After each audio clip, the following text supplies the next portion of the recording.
Good afternoon. My name's Danielle Murphy. Derek Scott and I founded Gas Pipe Theater Company in January of 2000. So this year has marked 25 years that Gas Pipe has been addressing societal change through the arts and promoting the arts in central Pennsylvania. If it hadn't been for what we call taming of the flu in 2020, this past summer would have been our 25th annual Shakespeare in the Park. But that just gives us another reason to celebrate next summer. It has been almost 15 months since Derek Scott has left this earth. And on the 1st of this month, many of us remembered what would have been his 58th birthday. On Friday the 15th, some of us fondly remembered it was Founders Day of Gas Pipe Theater Company and giggled to ourselves over memories of being pledged into Gamma Theta Chi in the early years. Because of this, and of course, taking note of our post-election season and the current discourse in our community, we at Gas Pipe Theater Company and Community Zone felt it most fitting to have a day of remembrance, celebration, gratitude, and a heartfelt call for unity.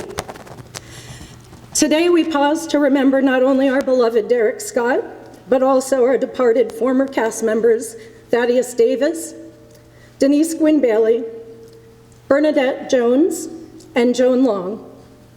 We perform to remember the lives of not only every individual you will see depicted tonight, but the countless members of the Black community throughout our country who have continued to struggle to survive because they are judged not by the content of their character, but by the color of their skin. We remember countless souls who did not survive. This performance is dedicated to each and every one of them with gratitude for their lives, which have all touched us in some way. Before I go any further, I would love to have Cindy Peltier stand, please.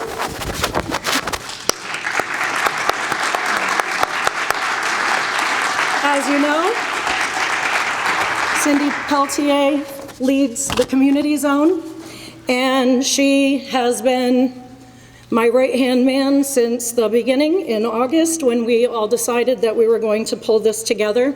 I also want to thank specifically Aaron DeSantis, future leader, we love you.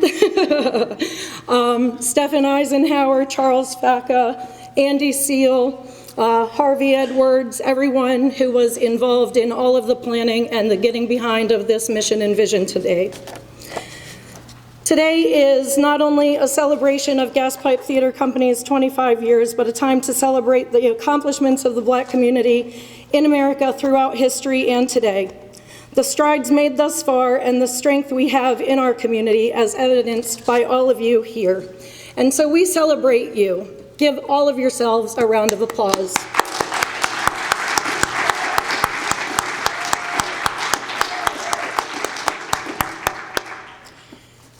We are grateful for all of you and all who have gone before us. We are grateful for the gift of Derek's written and recorded works that make events like this possible. As you will see in this production throughout our history, when times of remembrance brought about too much pain, our country healed by uniting and banding together to ensure one another's survival. And I hope today this performance will inspire us all to unity and action. And with that, my beloved community, I present to you Derek Scott's historical adaptation, My Soul Looked Back and Wondered.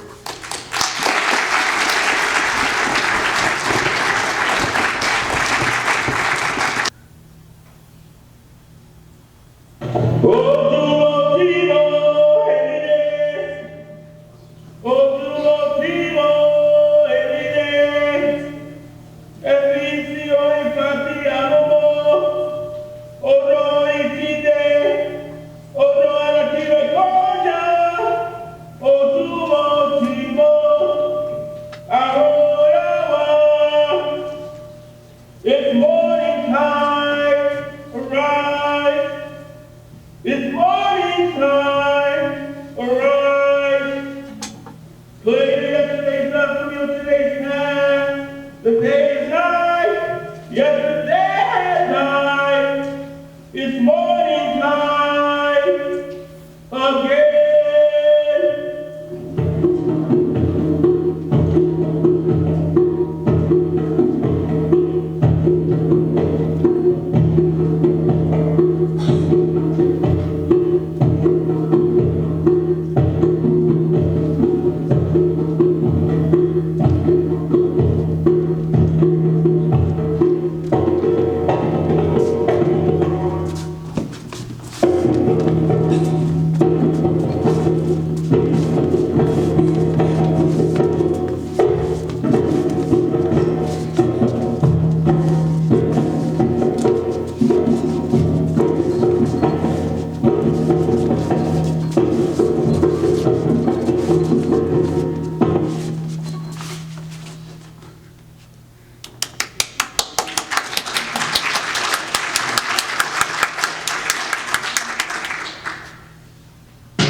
I'd like to welcome all willing and financially secure and able men to step forward and bring your financial prowess and by rendering your serious bid upon these two pieces of valuable commodity standing right before your very eyes.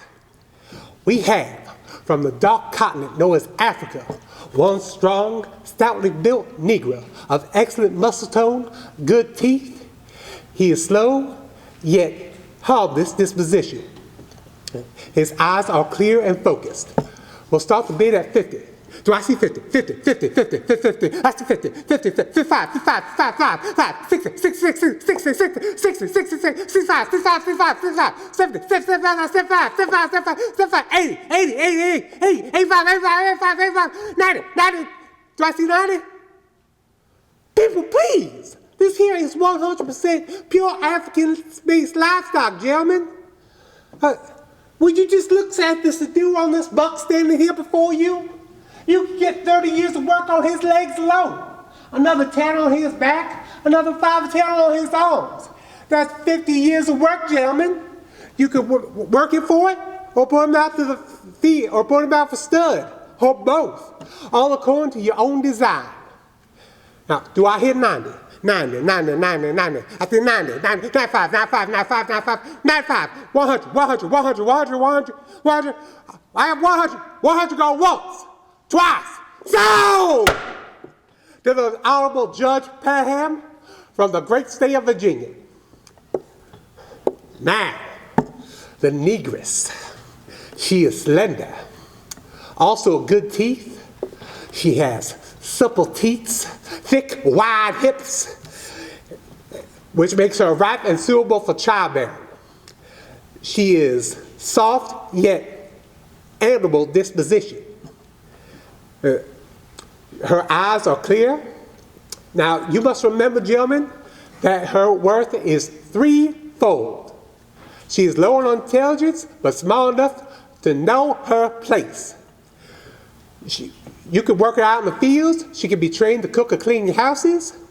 She can even be used as a vehicle of production, shall we say. She may produce more livestock for you. The possibilities are endless. Now, we'll start at the bid at 20.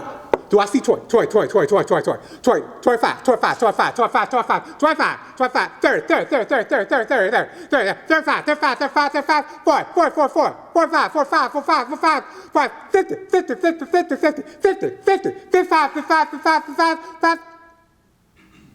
This is a tough crowd. Gentlemen, please. Her body is designed for whatever work you have in mind. In fact, her body practically begs for it. Field, domestic, or otherwise. Now, I am fully aware, because she is a negress, that her price of value won't be nearly as much as her male counterpart. But I promise you, she will be a fine investment to the man flexible enough to barter the highest price for her. Now, do I hear 60, 60, 60, 60, 60, 60, 60? I see 60, 60, 60, 60, 65, 65, 65, 65, 65, 65, 70, 70, 75, 75, 75, 75, 80, 80, $80 go once, twice. So, now, sir, because I do not recognize you, I'm going to have to ask you to please stand and state your name and residence for all to hear. Well now, sir, my name is Frederick Calvin from, Calvin Sugar. And I'm from the great state of Tennessee. All the way from Tennessee, you say? Yes, sir. Well, I thank you, sir, for making your way all the way to our humble city of Annapolis. And I thank you for your fine investment. Lucien, Lafayette, y'all two get these ready for their place to their respectable homes. Now, let's get back to normal. Next two items up for bid.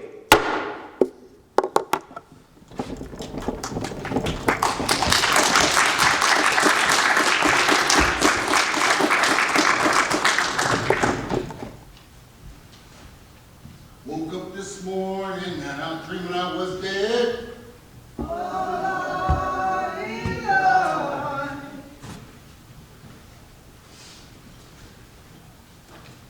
I was living, I jumped out of bed.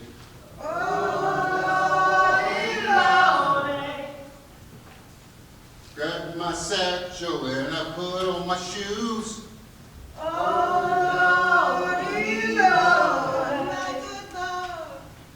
Head to the big house to get me some news.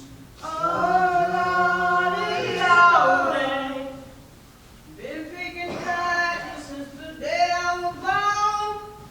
Oh, Lordy, Lordy.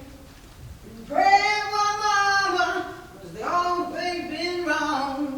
Oh, Lordy, Lordy. Sweet Jesus. My mama left in her soul dirty and wrong.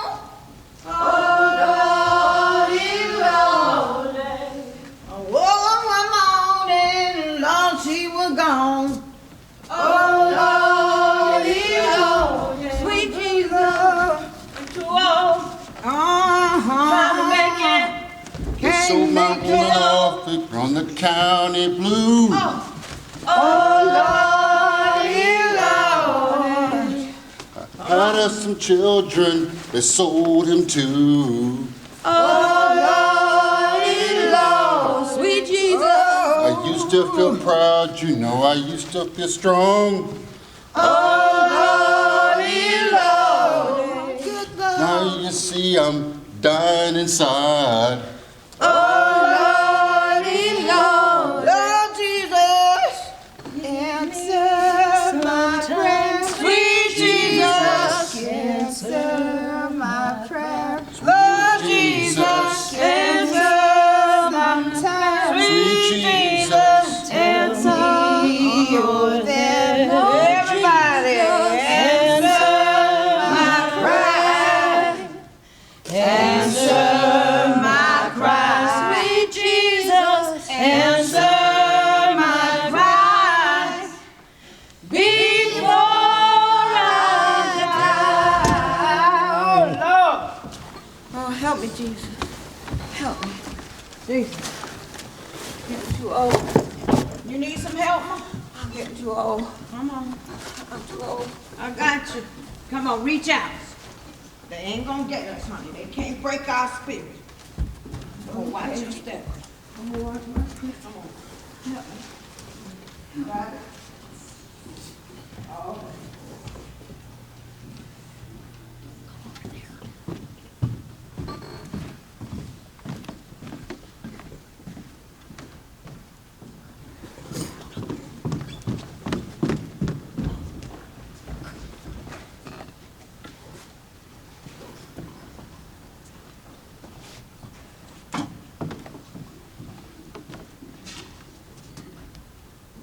You ain't gonna make it to freedom land pretending you're a tree, is you? Child, you have to be like the river. You know how the river is? Always moving. Come on, let's you and me be just like the river.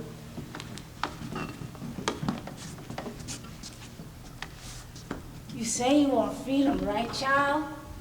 Well, saying it ain't gonna get you there. There's gonna be a whole lot of people talking about heaven. Ain't gonna make it. You know why? Cause they didn't make this step to get there. And it's so simple. All you gotta do is put one foot in front of the other, like this. You see? Come on, let's go. You making this woman lose all her patience, and patience all she got to lose. Listen, with this here Moses, she closed her eyes, fall asleep, for no reason at all.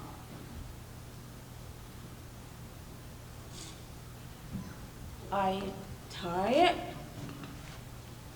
Well, we're all tired. We're tired of not eating. We're tired of not sleeping. We're tired of hearing them hounds. Every time we close our eyes or put food in our mouth. And we're tired of the whip, too. This train has made a lot of stop into Freedom Land. And I had never lost a passenger. And I am about to lose one now. So you could just really hear me. You see this here? I got this just in case my train got a weak caboose. So listen, you got yourself two choices. Live over there or die right here, 'cause child, you ain't turning back.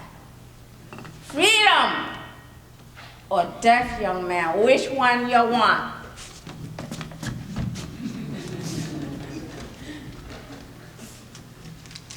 Swing low, sweet chariot, coming to carry me home.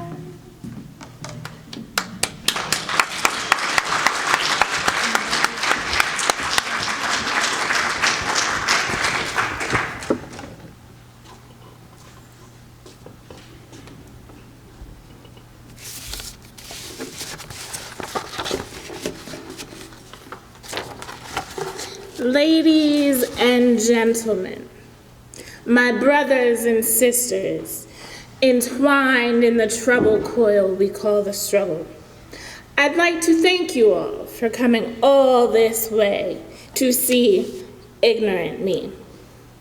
I was born the 11th child of Mama Bet, my mother, and Bomb Free, my father, who I ain't seen maybe 3 or 4 times before they died. Both who were sold off into slavery, just like I was at 9 years old, died before either one of them could see a look at their grandbaby.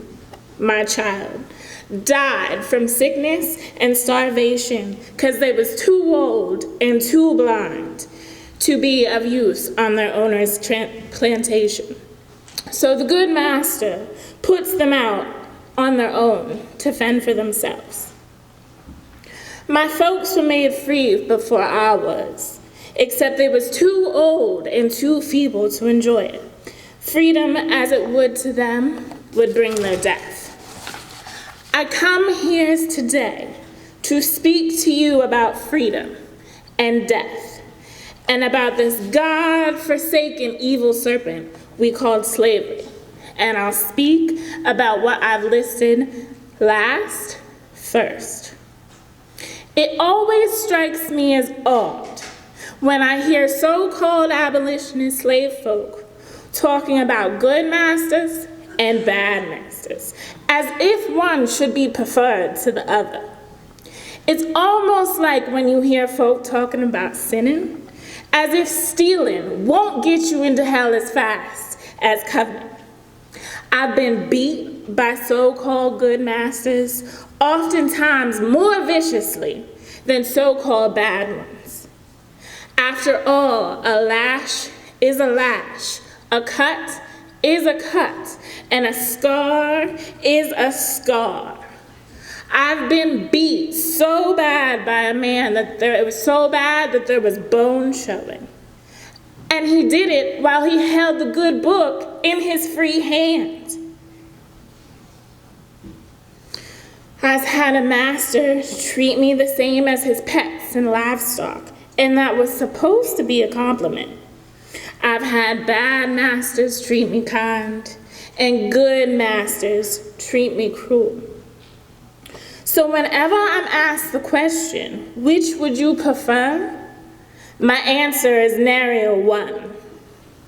There are those in our own midst who truly believe that I have no business standing up here before y'all today.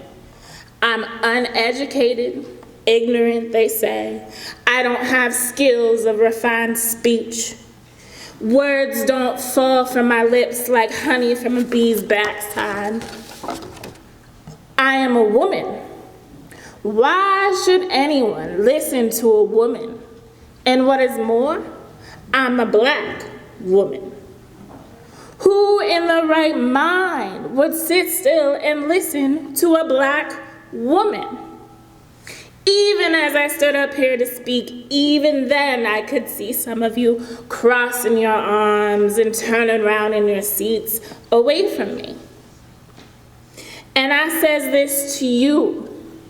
You may turn your bodies away from my voice and your faces away from my black face, but you cannot turn your hearts and your souls away from the truth. And the truth is, most of you folks sitting out there in them seats, you may write your books about slavery, and that is very nice. You may speak about how disgusted you are about slavery, and that's fine too. But make no mistake about it. Y'all can write 50 books and talk 100 speeches, but you'll always be watching. You'll always be spectating. As for me, I'm an expert. God knows I'm an expert. You ask me for my proof. You ask me for some piece of paper, some pedigree, some proof of my knowledge of the subject. You ask me for my diploma, my degree I wear on my back. Every lash is a testament to what I know.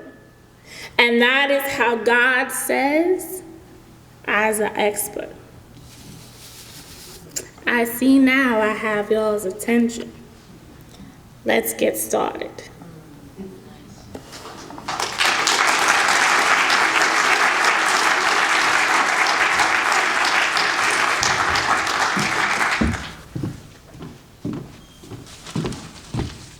You. It must be you. Such a novelty you must be to some folk. Such a tiny, insubstantial thing to some folk who can't possibly know better. And such an easy thing to do. Step 1, remove from back. Step 2, crack and remove shell. Step 3, place in mouth. Chew thoroughly. Step 4, swallow. So very small and insignificant. You and me, we're kind of like the same. For me, 6 and 1/2 dozen the other, right? Just what in the hell is that brown-faced devil rascal Carver doing now?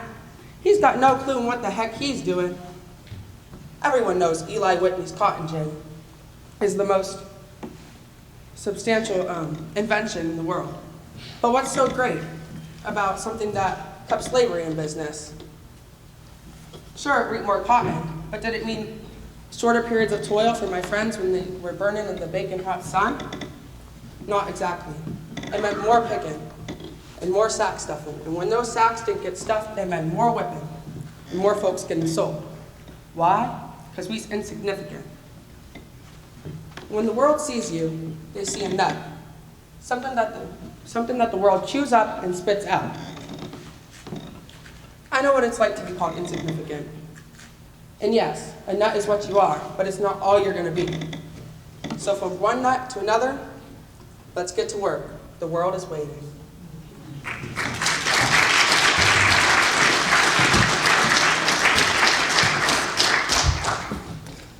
We can begin at any time, ladies.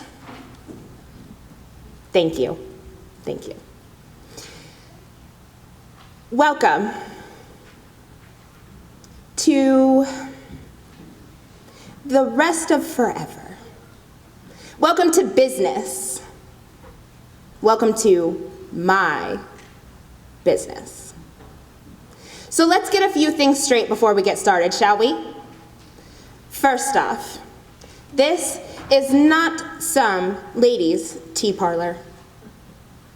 This is also not some quaint, coy little powder-nosed parlor that exists for the sole purpose of swapping jokes, recipes, and the latest gossip on who's courting who, when, where, or why. From now until the end of time, until this building burns to the ground or crumbles from sheer old age, think of this here room as a university, a school. And you can be certain of 4 things the minute you walk through this door. 1, you are here to learn. 2, you are here to succeed. 3, you will learn and you will succeed. 4, failure to accomplish the first 3 will result in you leaving. Now, you know who I am, and if you don't, I politely and kindly ask you to please rise from your seat, gather your belongings, and make a quiet exit. Quiet. All right. So it looks like everyone's staying, huh? Perfect. Well, then how about we move on? I have a few more things to add to the 4 that we've already discussed. You can think of these as appendices. 5, you are now saleswomen. 6, you will sell.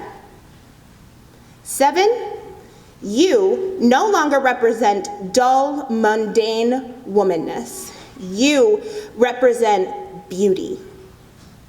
Your hair will be cut and neatly coiffed with hair pomade made by yours truly. Your faces will be the very essence of loveliness, thanks in no small part to our makeup line. We're talking evenness, ladies. No heavy foundation. And careful with the eyeshadow and lipstick. This is not a brothel and you are not bordello, girls. Does anyone believe anything different than what we've discussed so far? Fantastic. All right, ladies. Well, I'll leave you with one small thing yet. I am a businesswoman, which means you are now business women and you will conduct yourselves as such.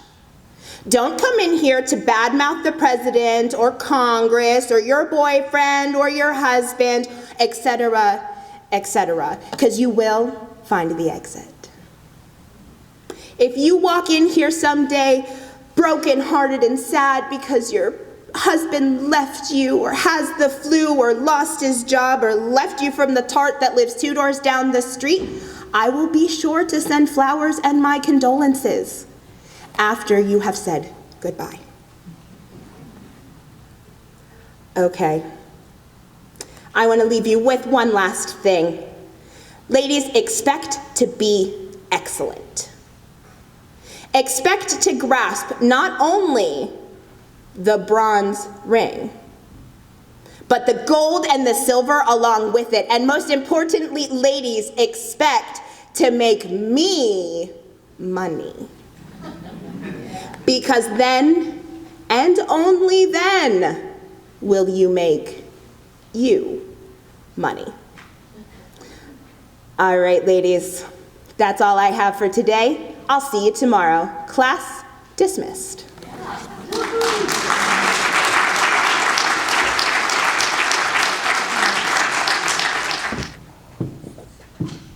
Mama's little baby loves shortening, shortening. Mama's little baby loves shortening breath. Sun is going down, you better rest your. Sun is going down, you better rest your head. Will you just look at that handsome man right here, folks? Just look at him, will you?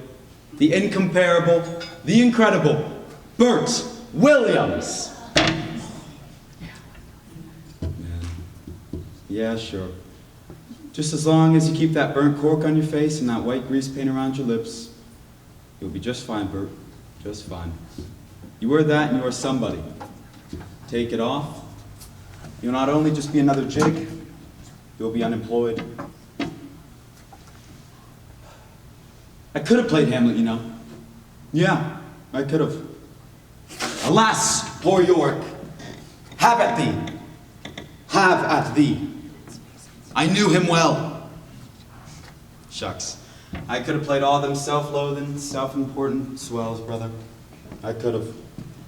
But it's just not meant to be. It would have made a great Tybalt, don't you think? What? Drawn in talk of peace? I hate the word, as I hate hell, all Montagues. Have at thee! Have at thee, coward! Yeah, I would have been perfect for that role right there. But there's just one teensy-weensy little problem with all that, isn't it? Mr. Burt Williams just don't have that particular grade, nor that particular shade, right? Those Billy Shakespeare ditties is reserved for blonde-haired and blue-eyed persuasion. Most of them, anyway. I believe I do recall one fellow in old Bart Billy Shakes's repertoire who was probably darker than me. Hell, I know he was darker than me. The old fella, Othello, the Blackmore. It is the cause. It is the cause, my soul. Let me not name it to you, you chaste stars. It is the cause. Yet I'll not shed her blood, nor scar that whiter skin of hers than snow, and smooth as monumental alabaster. Yet she must die, else she'll betray more men. Put out the light, and then put out the light. Yeah, I would have been magnificent. I would have been a magnificent Othello, man. Or as my late great partner George Walker used to say, magnificent. Old George, our old stage owner, Mr. what's his name? The sorry son of a battle axe. Old Tight in the Butt, we used to call him. He comes to the troupe and tells us some guy has come to him with a great idea. We're going to do an all-Negro version of A Midsummer's Night Dream. Oh boy, we was riding on top of clouds with that one. And you know, old Burt Williams here is, and always will be, destined to play bottom, the weaver. You know the fellow that gets turned into an ass? Boy, oh boy. Me and George, we was rubbing our hands together like two flies in a bankrupt bakery. What a challenge. Then old Tight in the Butt tells us that there's a stipulation. That was the word he used. Well, George and me, we were both old and smart and wise enough to know that anytime a fellow like that uses the word stipulation, it ain't nothing else but a big, huge, hairy butt. And that's with one T, not two. Stipulation was, we were going to do the entire show made up. Now, to some folks in our profession, that means a little dab of makeup here, a mole placed there, maybe a red-headed wig there. To some folks. To us, it meant, bring out the cork and a bunch of matches, because you'll be cakewalking and caterwauling tonight, y'all. One fella in the troupe said, why not? I had to pull old George out of there before he spit on the man. I said to old Tight in the Butt, thanks, but go to hell wearing a gasoline-stained union suit. He fired me and George right on the spot. And to this day, I can almost still hear him yelling at us right before we stepped out on stage and right out of that theater.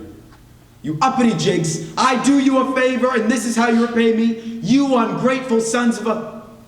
And I stopped him. I had slammed the door before he finished, but I am confident, I am doggone sure, he was not saying beautiful folk. George faded away not too much longer after that.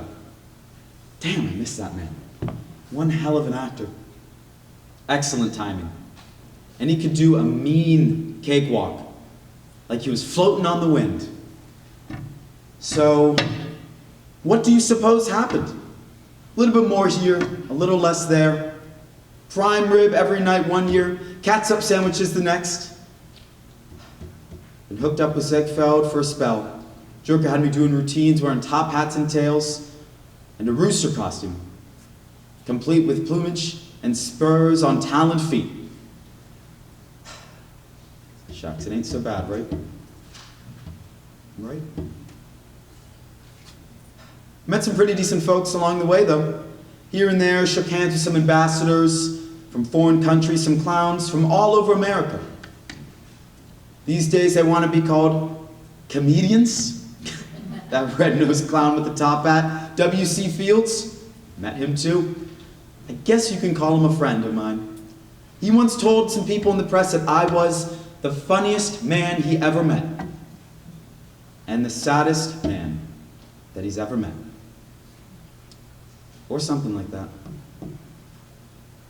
You're just one handsome devil, ain't you? It's just too bad. Too bad some folks will never see it for themselves. But, just like I said before, Bert, there's there's the rub. There's the rub.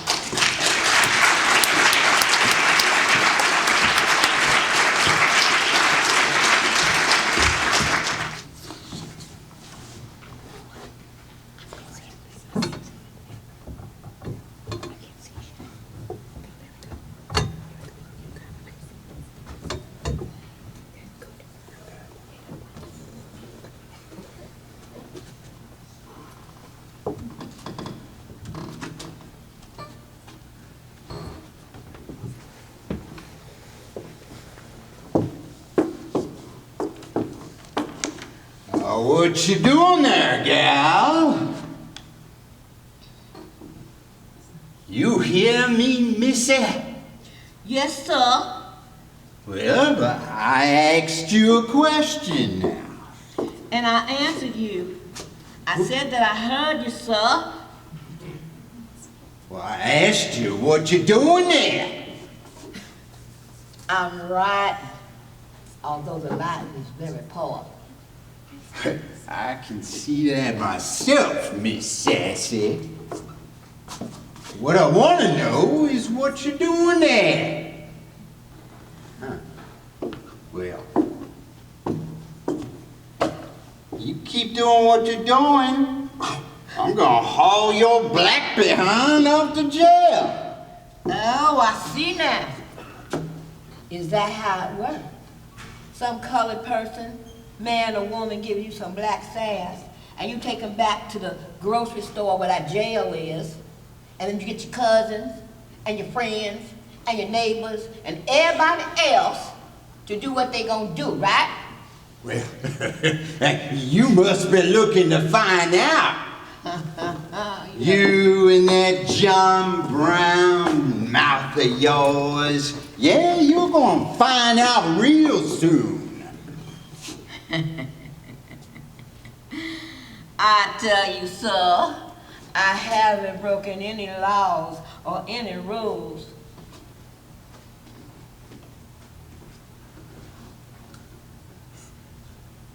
I have every right to be here.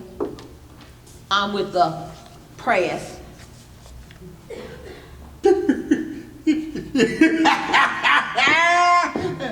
The press, huh? Yeah. Well, what broken down, hand-me-down, John Brown, God-forsaken newspaper in these here parts? Well, it's hydrophobic crazy, no, desperate to hire a colored negress woman to write for them, huh? What cow shit? I am not from around here, sir. Oh, is that right? That's right. From where, then? I am from Chicago, Illinois. Oh, no fooling. Yeah. So you're one of them outsiders, or one of them carpetbaggers my granddaughter used to tell me about. If that's what you want to call me, sir, fine.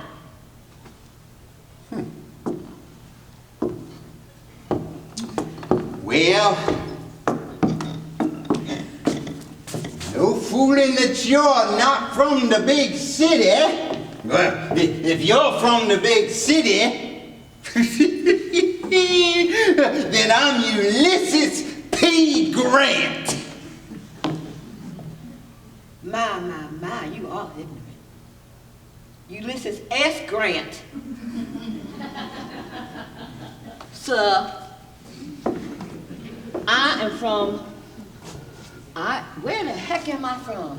I'm from Chicago, Illinois. Yeah. Right, and you just say that I could talk like anything? Well, you keep talking with that uppity, high brownness tone of yours. Yes, just keep talking that way. I can hear the backwater outhouse mammy all over you. This here is my old home, and I know how to talk like that too. Okay? However, sir, I am from Tennessee by way of Mississippi, and I'm down here to investigate this lynching. Now what makes you think this here is the job of a lynch mob? Well, I just don't know. Maybe the fact that this rope is here, and this rope looks nothing like a necktie, and it's a horrible looking necktie that I've ever seen. Sass, sass, sass. Yeah. Looks to me like this buck just wasn't happy with his position in life. Well, this here lump, well, looks like he brought a sorry end to his sorry existence. Well, sir, even in this paltry life, I can see that his body is riddled with bullets, okay? Yeah. And he didn't do that to himself. And his face is mangled. What do you say to that, sir? Well, look, Meth, I only got this appointment 2 weeks ago, and quite honestly, I'm not a proponent of lynching. But what I will tell you is you best get out of here before they make an example out of 2 instead of 1.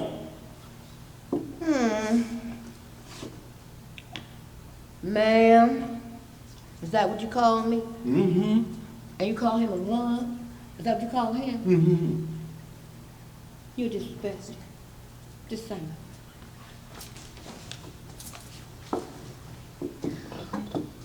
You know what? I think that you're trying to make an excuse because you know what happened here. Look at him.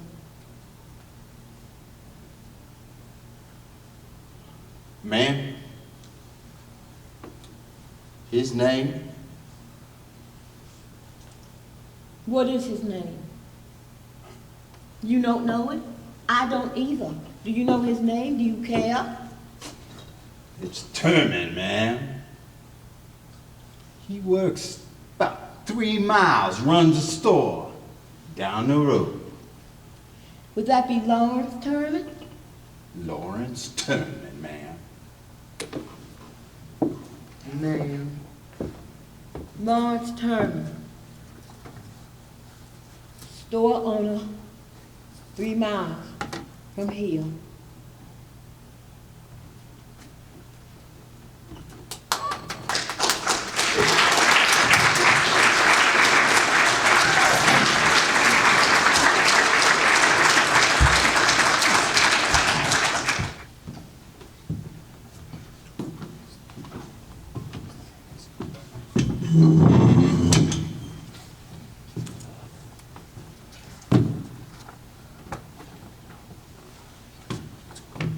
Nobody's business.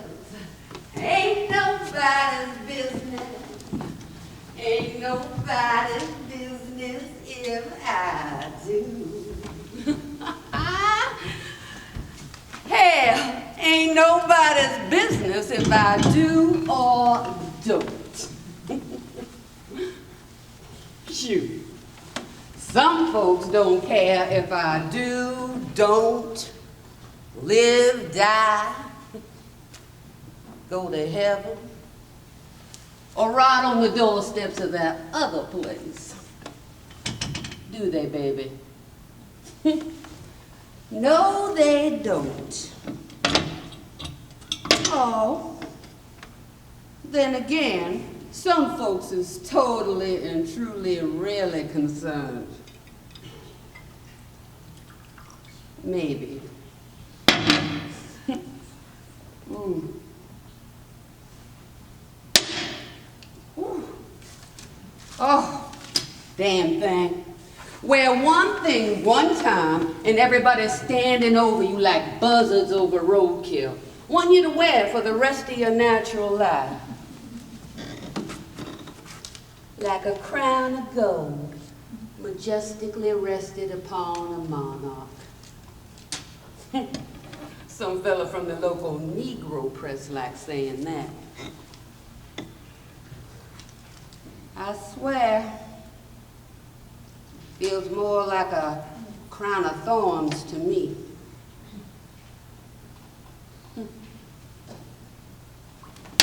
Sometimes. Yes, sir, I know something about that man. I know.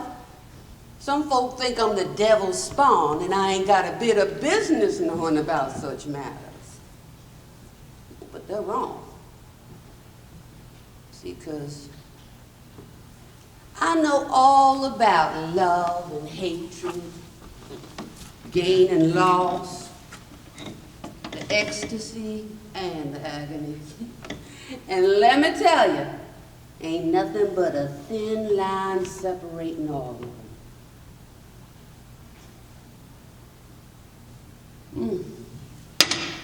I know I ain't the Christ, you know, not by any simple stretch. That man, oh, he lived and died for the sins of the entire world. I can only die for my own. Being born with this skin I live in, baby. Sometimes I wonder if maybe he wasn't the lucky one. See, 'cause I'm still here. I'm dying this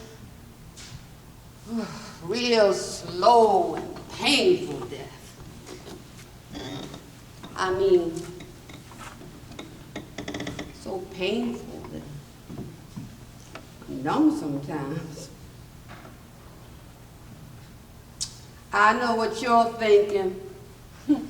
Numb? Well, sure the lady's numb. I'd be numb too with all that booze she'd be partaking in.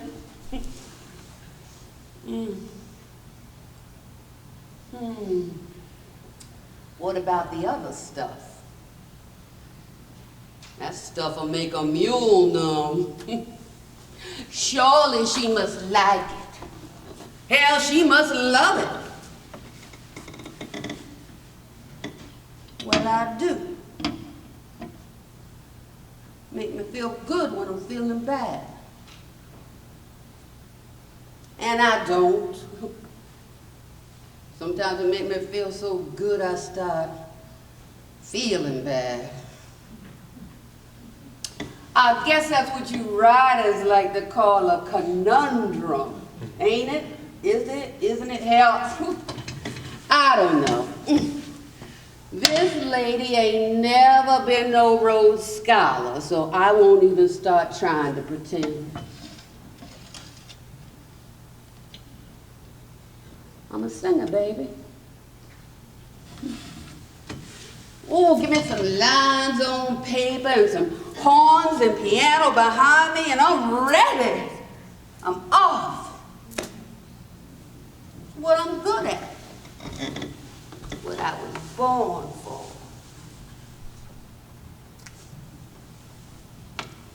Wouldn't it be grand if that's all there was to it?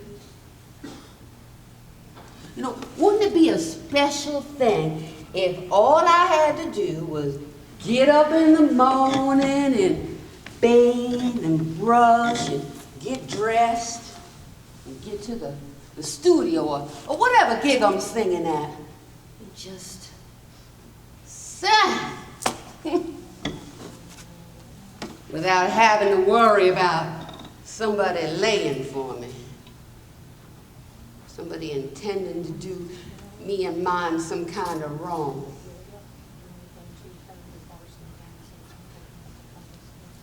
If I could just have one day where there ain't some sheet-wearing sissy dressed in a suit and tie and strapped with a court order or something like that, trying to keep me from getting up there on stage. I mean, can you imagine the songs I could invent then? I can't.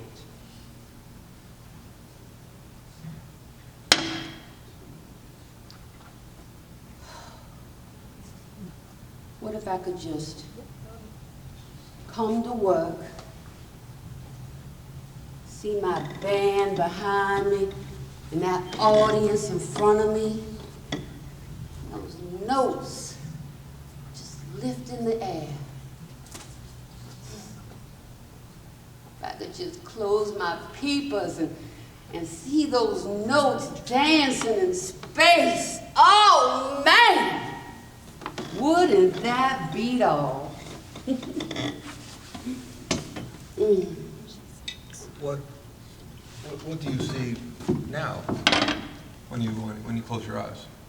What do you see?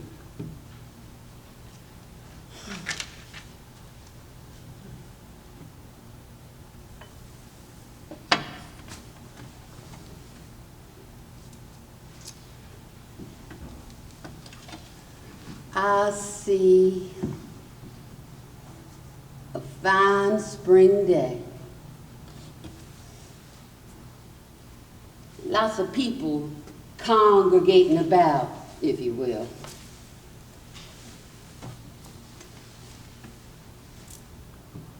Men, faces sweating, mopping the necks and foreheads with handkerchiefs. And women, faces just as sweaty, fanning themselves with church fans.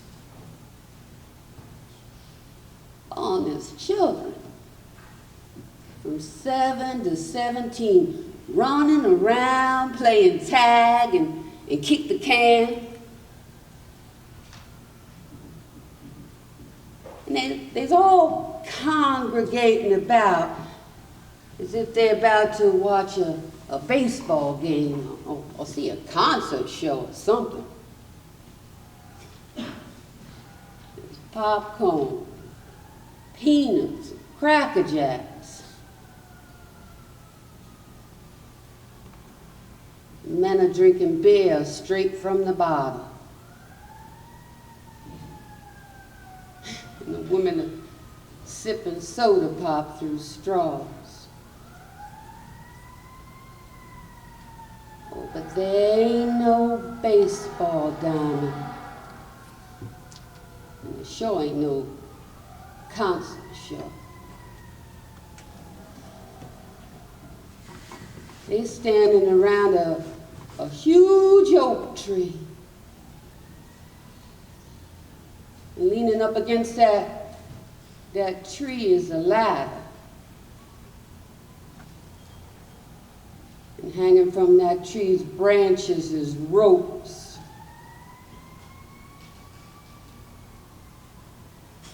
And hanging from them ropes, black folk, Negro folk.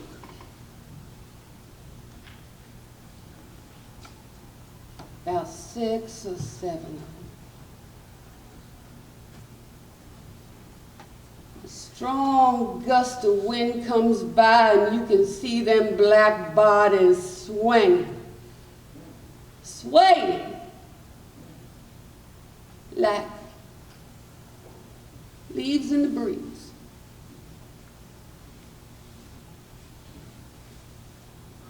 Those people on the ground, oh, they're just in awe or wonderment or something like it. Some of the ladies is crying, and the beaux are consoling them. But they still can't pull their eyes away from what they see.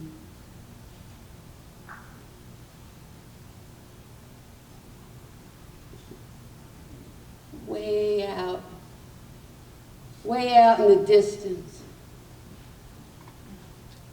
other people are crying.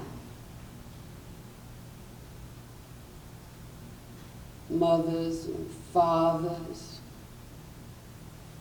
sisters and brothers, aunts and uncles and cousins, husbands, wives, children. Oh, but these other folk, oh, they stay put. Oh, they dare not go down yonder to where the tree stands. Though they want to. More than you'll ever know.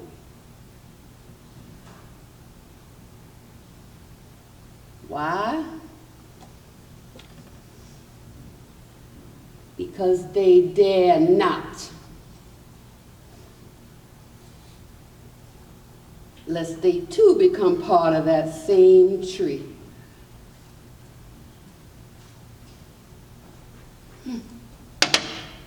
Well, that's what the lady sees when she closes her eyes, baby.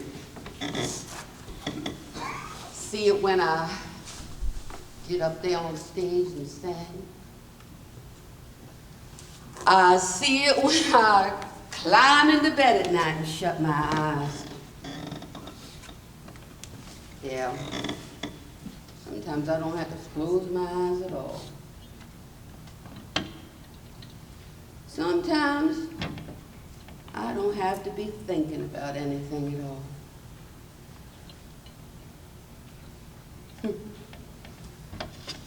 Well, you're gonna have to excuse me, darling.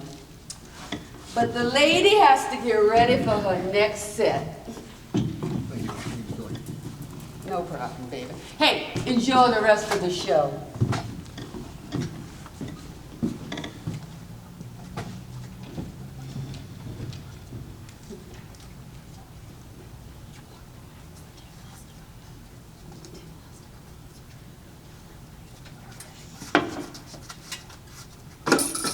Summer breeze,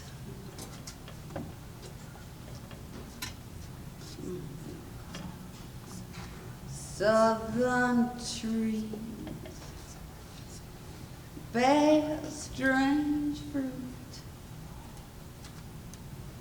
blood on the leaves, and blood at the root. Black bodies swinging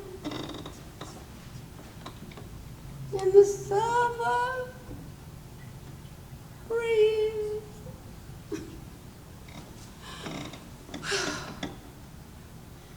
Strange fruit hanging from the poplar trees.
all right.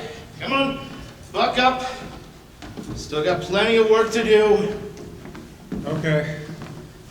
You're right. But I think we've accomplished enough for at least tonight. I am kind of tired, Mike. Yeah, Mike, come on. Well, I guess it is nighttime. I guess some sleep wouldn't do us any bad. No, it could. What do you think? A little rest sounds great to me, y'all. Every house, man. Every house. Sir, man, would you be willing to register to vote? Yes, sir. I'm willing. Hot damn. You hear that, Mike? Jimmy? Mm-hmm. What? Oh, what's with the air of disappointment, guys? Every house we went to, we got affirmation. And all you guys have to say is, mm-hmm. Mm-hmm. Well, what the heck's the matter with you guys? I think we're making a big difference down here. Don't you? Mm-hmm. Why, hello there, Mr. Colored Fella. I understand that you work at or below the median poverty line, and you probably work for a man who may or may not be a card-carrying member of the KKK, and you fear daily for you and your child's lives. But I am here to ask you if you would stick your neck out one more time just for the Axeman and register to vote. Oh, what do you say, brother? Oh, why sure, Mr. Charlie from the big city. Sure thing. I'll register to vote. I'll sign petitions, I'll march, heck, I'll even sing the Star Spangled Banner naked across Main Street. How's that? No, sir. All I'm asking is for you to vote. Is that it? That's it. Well, Lucinda, take the children inside and lock up the doors. Sure, I'll vote. Anybody see you coming down this way, sir? Why, I don't think there was anyone, no. Well, all right then, sure thing. I'll vote. I'll be at the courthouse tomorrow, sir. But... Y'all northern folk have a good evening. I best be getting inside so I can lock up my doors. but... Bye now. Door closes shut. And... scene. Mm-hmm. So, that's it? They were just putting on a show to pacify us? That's pretty much it. I mean, wouldn't you? Look, we're not saying everybody's like that. Now, we just want to know how many people down here are going to join us in our conquest and in our political campaigns. It's not like it's a foot race. It's just something to get everybody on board. Right. It's a marathon. And this is important. Remember this. You've got to know one fact. This here is Philadelphia, Mississippi. Not to be confused with Philadelphia, PA. All right? This is Mississippi. All right? You must remember that. Remember that and it'll be all right. All right? Okay? Okay. Come on, let's go get the car and go someplace and get some sleep. You know, I think sleep would be a good thing right now. You don't have to tell me twice. Tell you what, tired as I am, I'm gonna sleep the sleep of the dead. Oh, man! What? Listen here, boy. Tomorrow's lesson, proper articulation and wordings. We don't speak with those kind of language. Sorry. Sleep with the dead.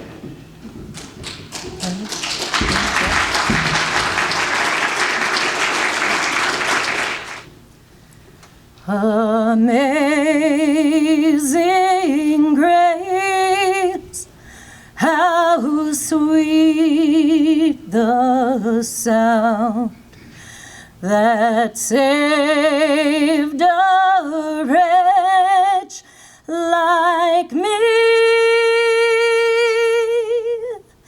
I once was lost, but now I am found.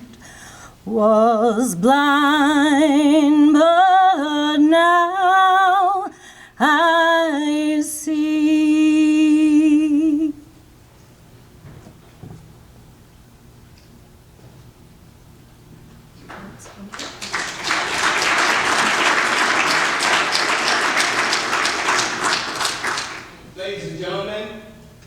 great friend, the Reverend Dr. Martin Luther King Jr.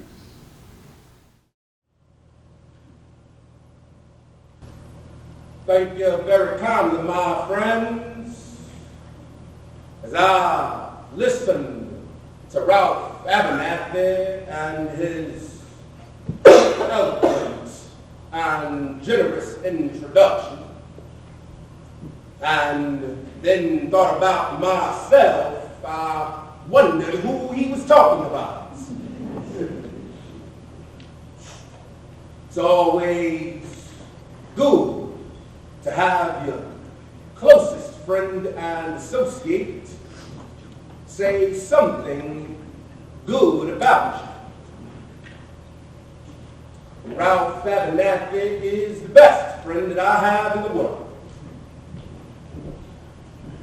I'm delighted to see each of you here tonight in spite of a storm warning.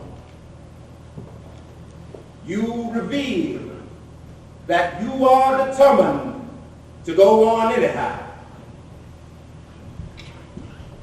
Something is happening in Memphis. Something is happening in our world.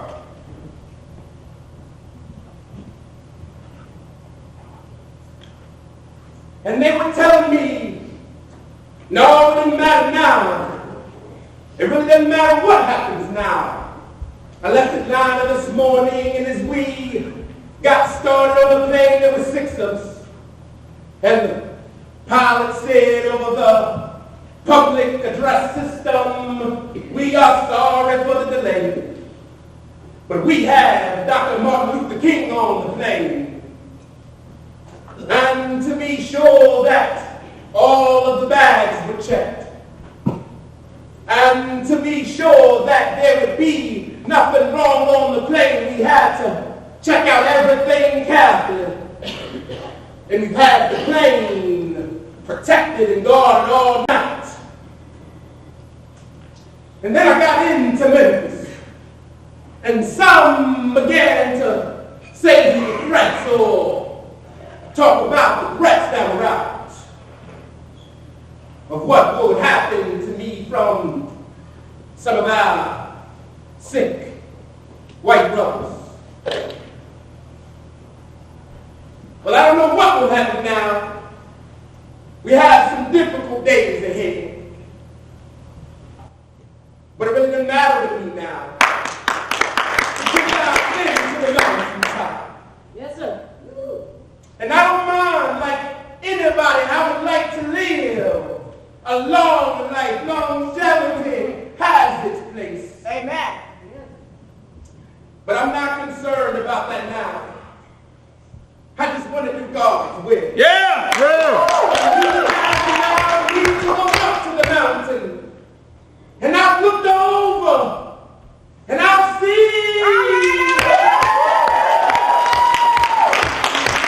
I may not get there with you. But I want you to know tonight that we, as a people, will get to the mountain.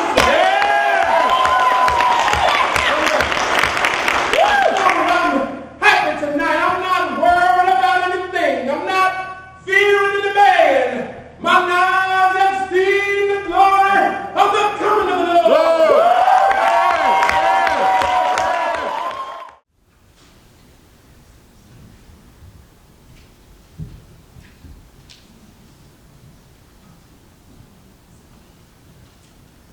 I want y'all to help me with this. How I got over, how I got over, how I got over, how I got over. You know my soul looked back and wondered how I made it over. Oh yeah. Come on everybody. How I got over. How I got over. How I got over. You know my soul look back and wonder how I made it over. Oh yeah. Come on y'all. Soon I can see Jesus, man that died for me. Man, the bled and suffered, hung on Calvary. I want to thank him for how he brought me. I want to thank God for how he taught me. Oh, thank my God how he kept me. I want to thank God he never left me. I want to thank him for old time religion. I want to thank God for giving me your vision. Oh, I want to join the heavenly choir. I'm gonna sing and never get tired. I'm gonna sing somewhere around the altar. Woo! I'm gonna shout all my troubles over. I wanna thank you. Come on, Sharon. Thank you for being so good to me. Oh, oh. Come on, y'all. How I got over. How I got over. How I got over. How I got That's it. You know my soul. Look back and wonder how I make it over.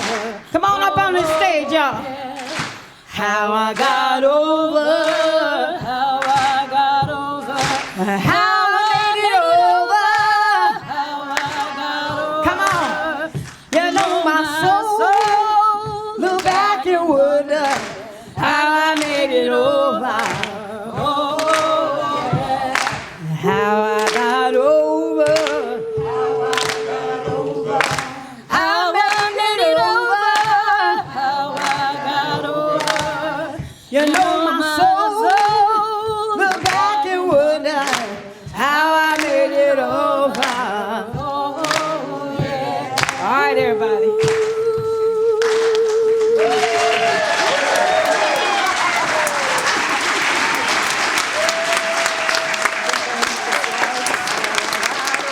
Amen.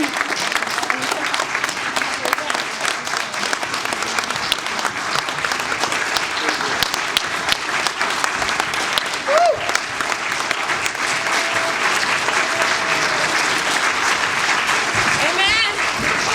Amen. Amen.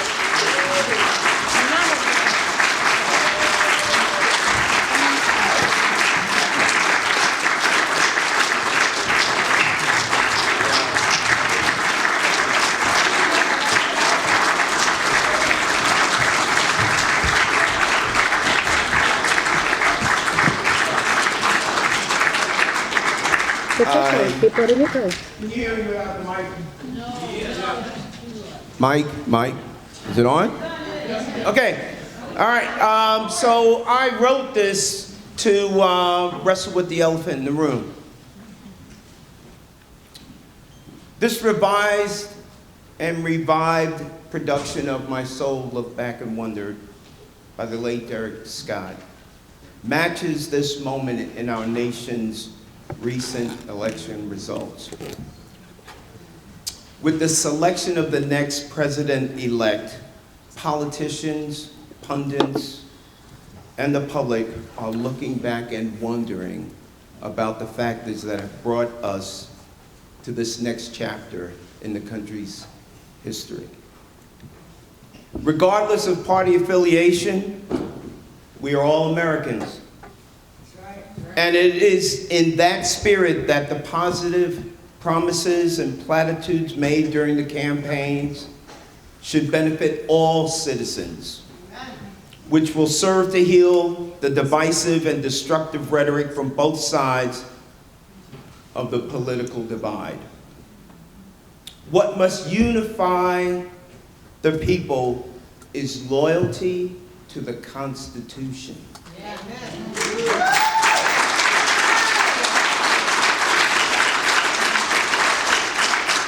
And the founding principles in its opening paragraph.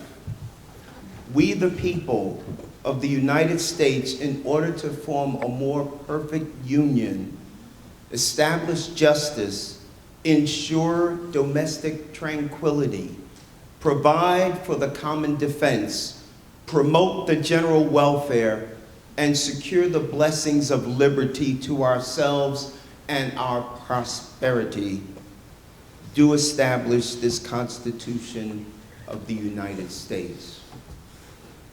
We as citizens must hold our leaders accountable to these noble tenets, which remain elusive for some.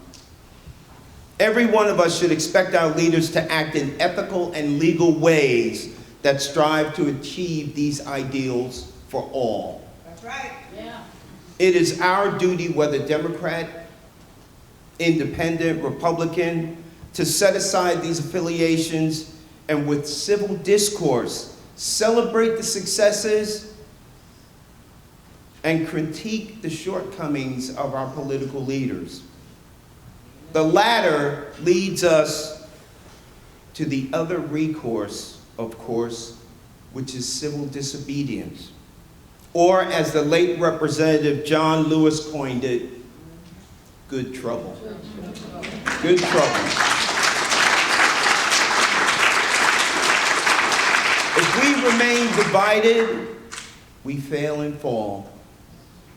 To go forward and succeed, we need to stand strong and stand together for the common good. Thank you.